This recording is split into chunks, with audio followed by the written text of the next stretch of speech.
কাল এলো, তার প্রাণ হাঁপিয়ে উঠছে, তার কিছু ভালো লাগছে না। বদ্যি বড়ি নিয়ে এলো, মধু দিয়ে মেরে বললে খাও। সে ফেলে ফেলে দিলে। রাজার কানে খবর গেল।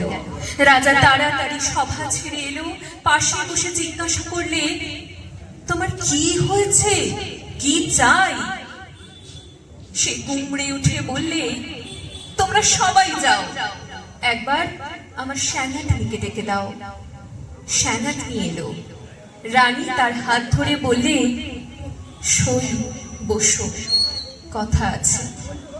শ্যাঙাটনি বললে প্রকাশ করে বলো। সুয়োরানী বললে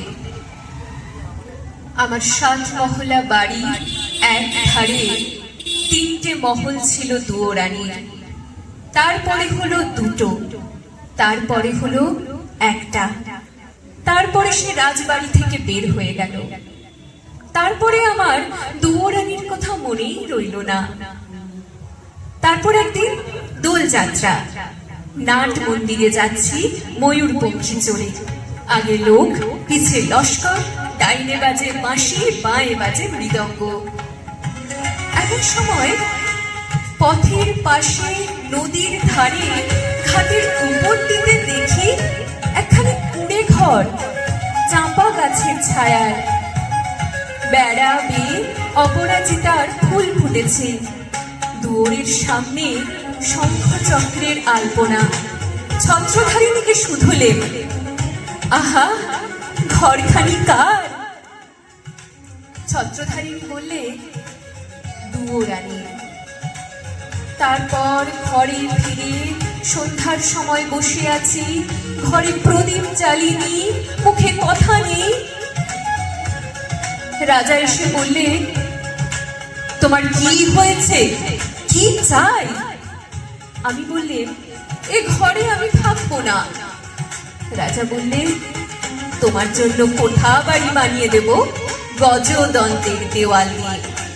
শঙ্খের গুঁড়োয় তার মেঝেটি হবে দুধের ফেনার মতো সাদা। মুক্তোর ঝিনুক দিয়ে তার প্রতিটি কিনারে এঁকে দেব পদ্মের মালা। আমি বললাম আমার বড় সাজ গিয়েছে, কুঁড়ে ঘর বানিয়ে থাকি তোমার বাহির বাগানের একটি ধারে। রাজা বললে আচ্ছা বেশ, তার আর ভাবনা কি? কুঁড়ে ঘর বানিয়ে দিলে। সে ঘর যেন তুলে আনা বনফুল, যেমনি তৈরি হলো অমনি যেন মুষড়ে গেল। বাস করতে গেলে কেবল লজ্জা পেলে। তারপরে একদিন স্নান যাত্রা, নদীতে নাইতে গেছি, সঙ্গে 107 জন সঙ্গিনী। জলের মধ্যে পালকি নামিয়ে দিলে, স্নান হলো। পথে ফিরে আসছি, এমন সময় দেখি ও কোন ঘরের বউ গা, যেন নির্মাল্যের ফুল, হাতে সাদা শাখা, পরনে লাল পেরে শাড়ি। স্নানের পর ঘড়ায় করে জল তুলে আনছে। সকালের আলো ওর ভিজে চুল আর ভিজে ঘড়ার উপর ছিটিয়ে উঠছে। ছত্রধারিণীকে শুধলেন মেয়েটিকে কোন দেব মন্দিরে তপস্যা করে? ছত্রধারিণী হেসে বললে চিনতে পারলে না, ওই তো দুয়োরানী। তারপর ঘরে ফিরে একলা বসে আছি, মুখে কথা নেই। রাজা এসে বললে তোমার কি হয়েছে, কি চাই? আমি বললে আমার বড় সার, রোজ সকালে নদীতে নিয়ে মাটির ঘড়ায় জল তুলে আনবো বকুলতলার রাস্তা দিয়ে। রাজা বললে আচ্ছা বেশ, তার আর ভাবনা কি? রাস্তায় রাস্তায় পাহারা বসলো, লোকজন গেল সরে। সাদা শাখা পড়লে আর লাল পেরে শাড়ি। স্নানের পর ঘড়ায় করে জল তুলে আনলে। দুয়ারের সামনে এসে মনের দুঃখে ঘড়া আছড়ে ভাঙলে। যা ভেবেছিলে তা হলো না, কেবল লজ্জা পেলে।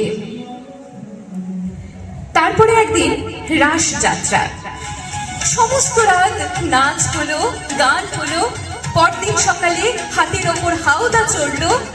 পর্দার আড়ালে ঘরে ফিরছি, এমন সময় দেখি বনের পথে কে চলেছে। তার নবীন বয়স, চূড়ায় তার বনফুলের মালা, হাতে তার ডালি, তাতে শালুক ফুল, তাতে বনের ফল, তাতে ক্ষেতের শাক। ছত্রধারিণীকে শুধলে, কোন ভাগ্যবতীর ছেলে পথ আলো করেছে?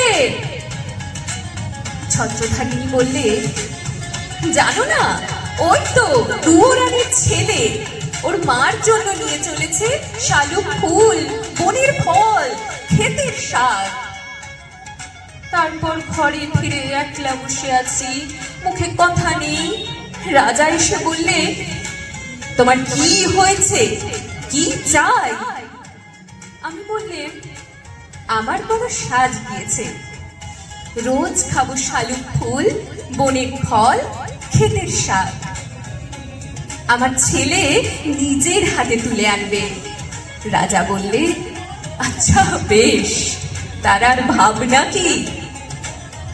সোনার পালঙ্কে বসে আছি, ছেলে ডালি নিয়ে এলো, তার সর্বাঙ্গে ঘাম, তার মুখে রাগ। ডালি পড়ে রইল, লজ্জা পেলে। তারপরে আমার কি হলো কি জানি, একলা বসে থাকি, মুখে কথা নেই। রাজা রোজ এসে আমাকে শুধোয়, তোমার কি হয়েছে, কি চাই? সুরানী হয়েও কি চাই, সে কথা লজ্জায় কাউকে বলতে পারিনি। তাই তোমায় দেখেছি সাঙ্গাতিনি। আমার শেষ কথাটি বলি তোমার কানে, ওই দুয়োরানীর দুঃখ আমি চাই।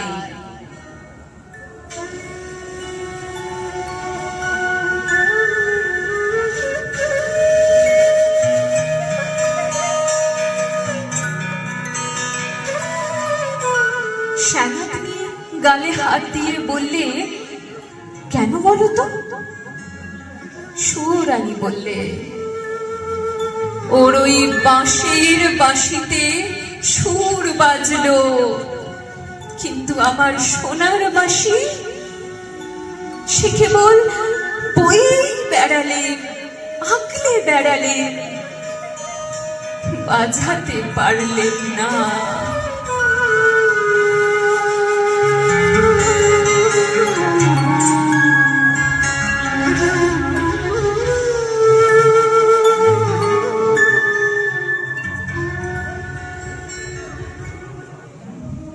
নমস্কার।